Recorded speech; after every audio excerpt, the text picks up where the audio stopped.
Pada tahun 1950, Korea Utara menginvasi Korea Selatan yang mengakibatkan banyaknya jatuh korban dari rakyat sipil.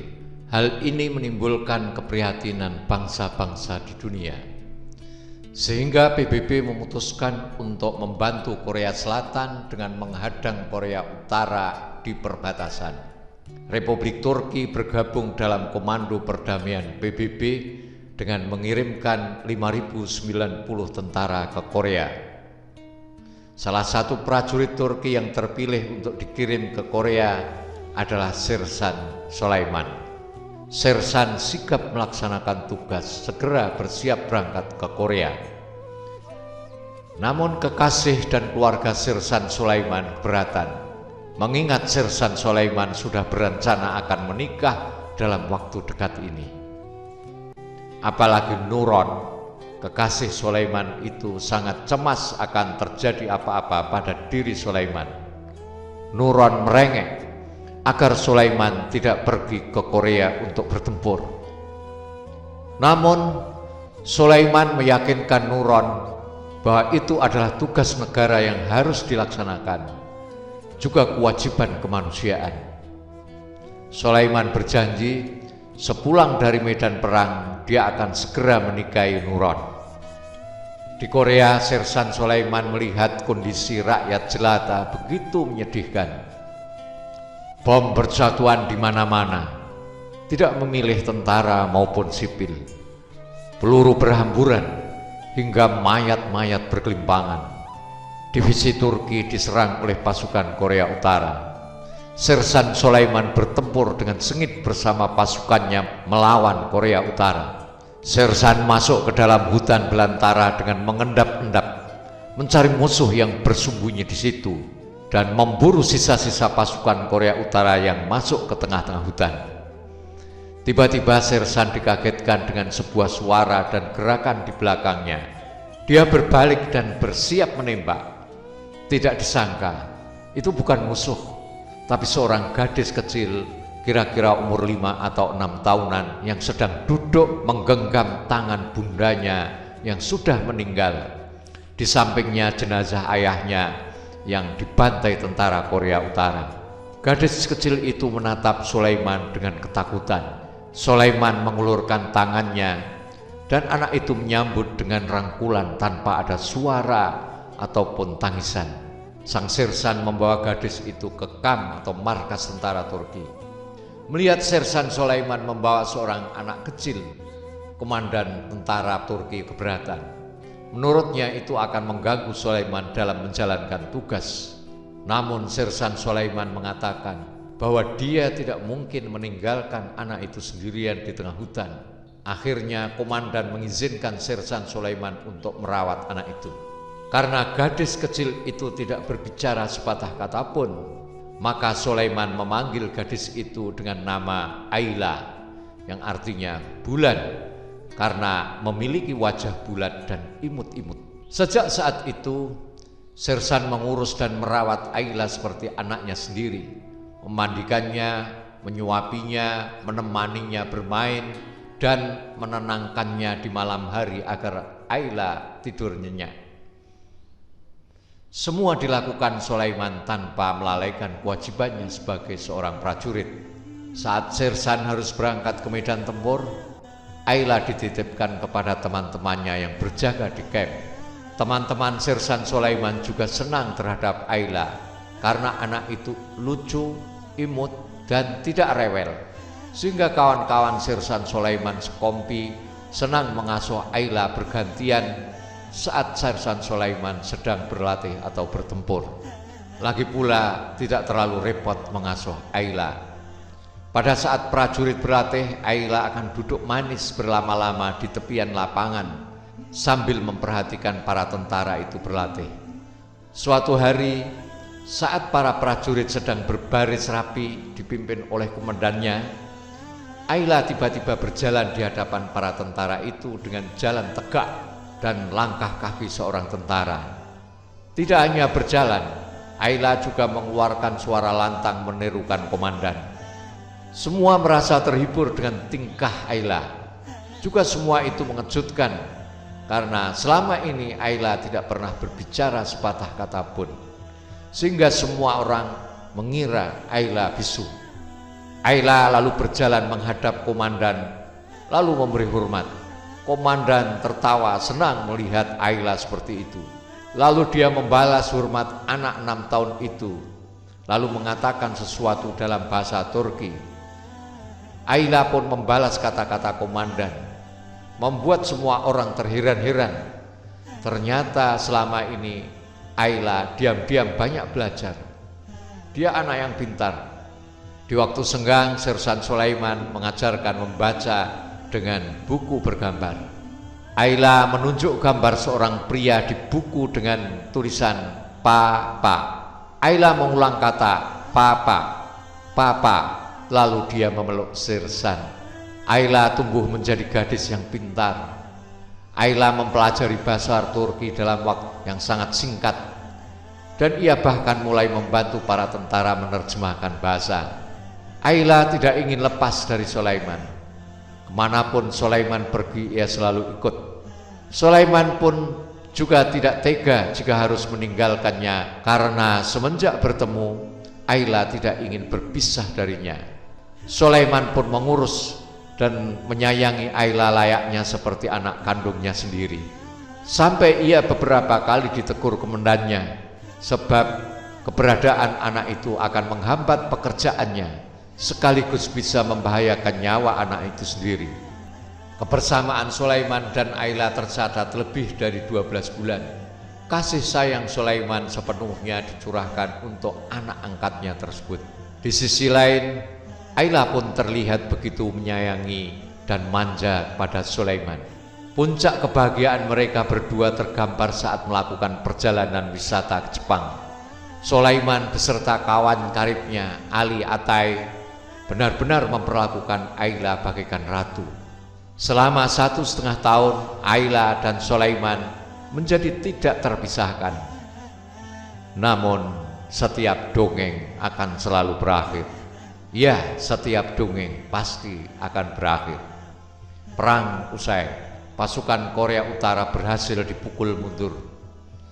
Semua tentara dipanggil pulang. Sersan Sulaiman merasa terjebak dalam dilema. Dia tidak ingin meninggalkan Ayla. Sementara itu dia tidak diizinkan untuk membawa Ayla ke Turki. Akhirnya dia memutuskan untuk tinggal di Korea beberapa bulan lagi, sambil mencari cara untuk bisa membawa Ayla ke Turki. Keputusan Sersan Sulaiman itu membuat Nuron dan keluarganya marah. Dia sudah mempersiapkan baju pengantin dalam penantiannya selama ini. Namun Sulaiman malah mengulur-ulur waktu. Setelah beberapa bulan, komandan memerintahkan Sulaiman untuk segera terbang ke Turki. Tidak bisa ditawar lagi. Tidak ingin meninggalkan Ayla sendirian, Sersan lalu menyembunyikan Ayla di dalam tas ranselnya. Namun petugas pemeriksa curiga dengan isi tas yang besar, lalu membuka tas itu. Akhirnya ketahuan Ayla sedang meringkuk di dalam tas yang dibawa Sersan Sulaiman.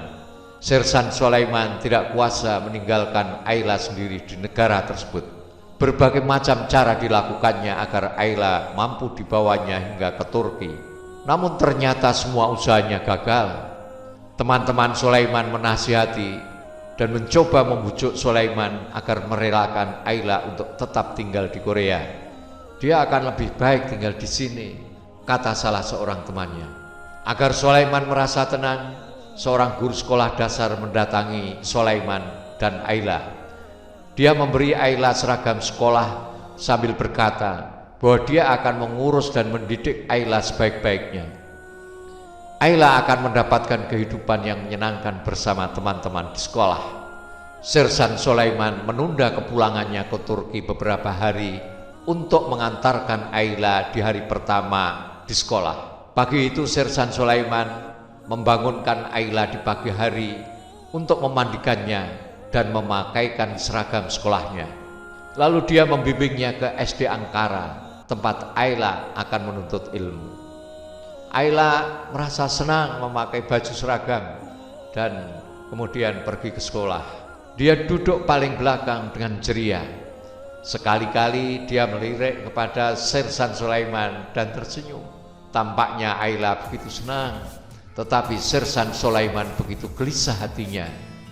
Karena hari itu hari terakhir Sersan melihat Ayla kecil. Lalu Sersan pergi meninggalkan Ayla yang sedang dibimbing gurunya dalam kelas. Hatinya begitu sedih dan dia tidak berdaya. Sebelum sampai langkah kaki Sersan ke gerbang halaman sekolah, Ayla berlari mengejar Sersan Sulaiman sambil memanggil-manggil, "Papa, Papa, Papa." Sersan mendekat lalu berjongkok dan merangkul Ayla yang menangis dan mengatakan pada Sersan, dia tidak ingin ditinggalkan oleh lelaki yang sudah dianggap papanya itu. Dengan sayang, Sersan membelai kepala Ayla. Dia mencoba menenangkan Ayla dengan janji bahwa dia akan kembali untuk menjumpai Ayla di sekolah itu. Sulaiman berjanji kepada Ayla akan datang kembali menemuinya di sekolah. Sulaiman dan Ayla yang disatukan oleh perang dipisahkan kembali oleh perang yang sama. Dengan air mata yang membasahi wajahnya, Sersan Sulaiman kembali ke Turki. Sementara Ayla ditempatkan di sebuah panti asuhan, Ankara School, yang didirikan oleh pemerintah Turki bagi anak-anak yatim piatu Korea agar dapat menerima pendidikan. Sersan pulang dengan hati yang menangis. Hatinya semakin pedih ketika sampai di Turki mendapati kenyataan pahit bahwa kekasihnya Nuron telah menikah dengan laki-laki lain. Berbulan-bulan, bertahun-tahun Sersan Sulaiman tidak pernah melupakan Ayla dan tidak lelah mencari, namun belum berhasil. Beberapa waktu setelah di Turki, Sulaiman terus mencari Ayla. Pencarian dilakukan selama bertahun-tahun dengan bantuan berbagai pihak, salah satunya melalui Kedutaan Besar Korea Selatan. Namun karena tidak tahu nama Korea Ayla, pencarian Sulaiman selalu gagal. Sulaiman pernah kembali ke Korea Selatan untuk mencari Ayla.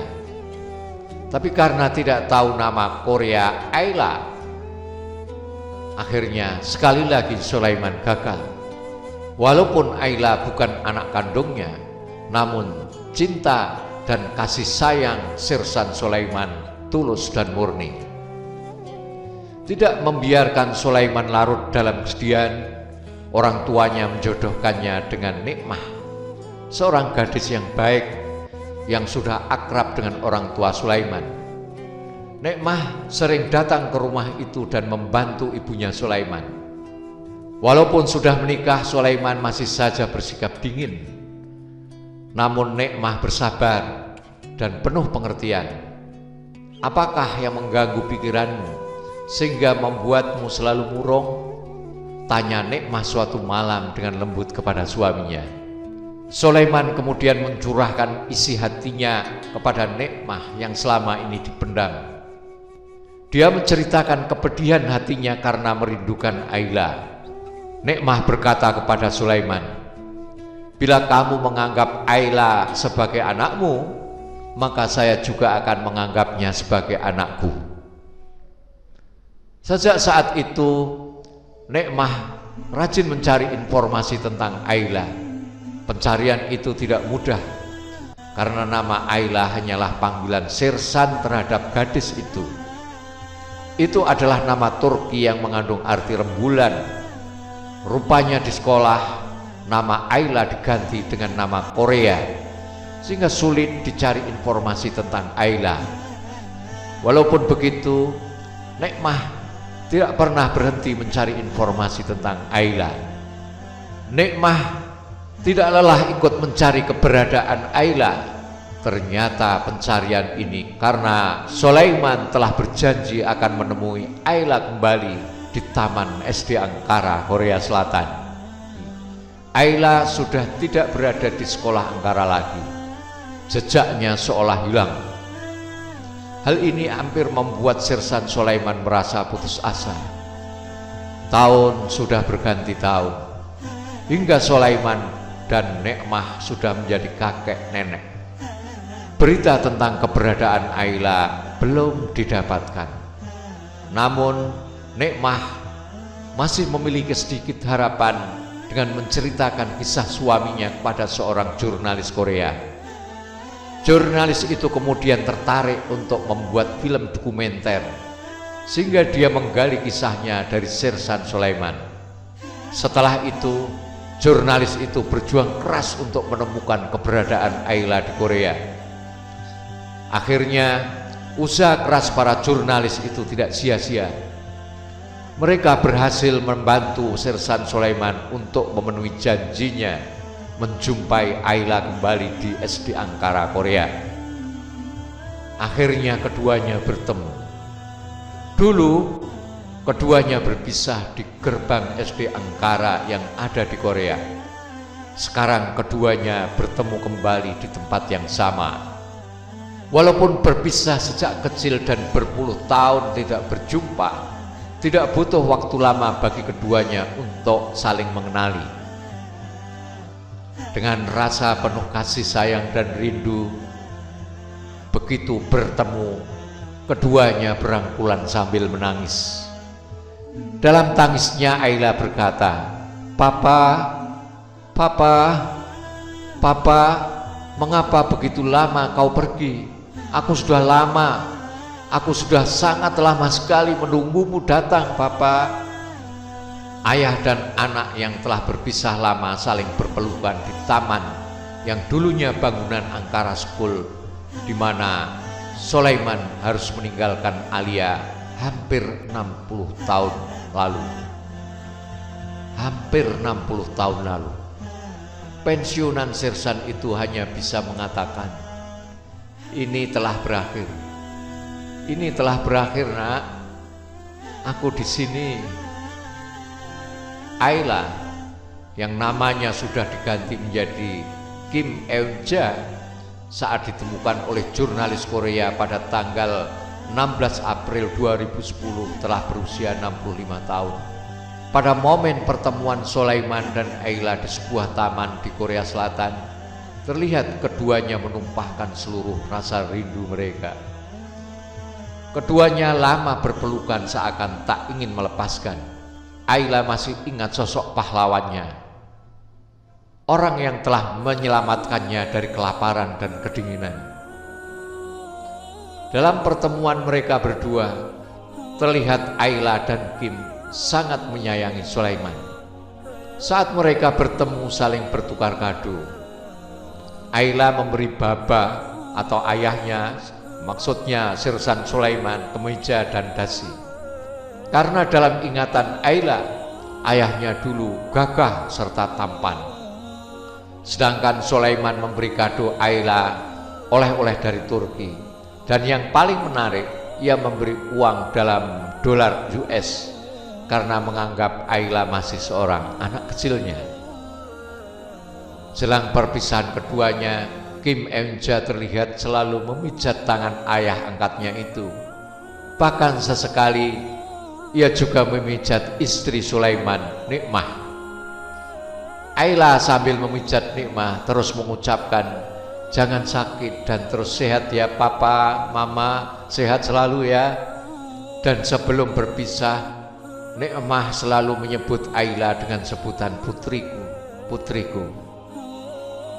Pada momen perpisahan itu, Ayla tidak bisa membendung air matanya. Begitu juga dengan Sulaiman. Ia selalu menoleh ke arah Ayla.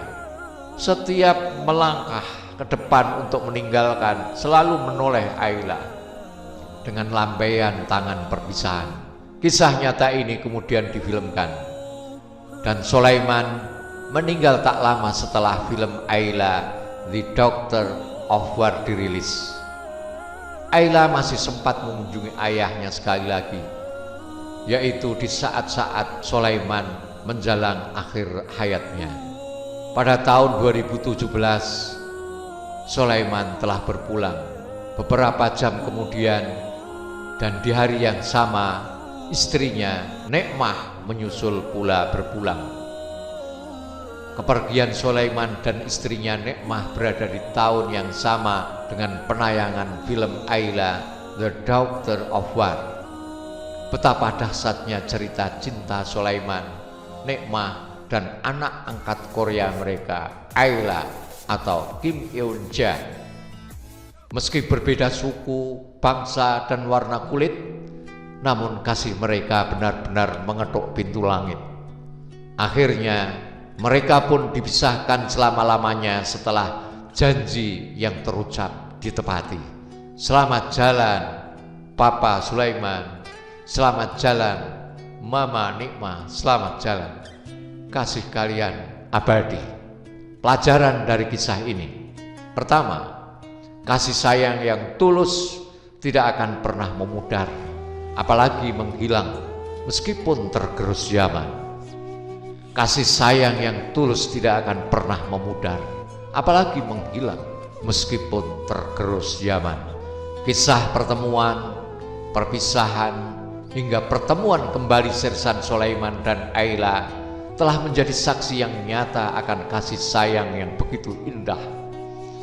Kedua, kisah cinta sejati akan hadir di antara dua insan yang berjuang bersama untuk menciptakannya.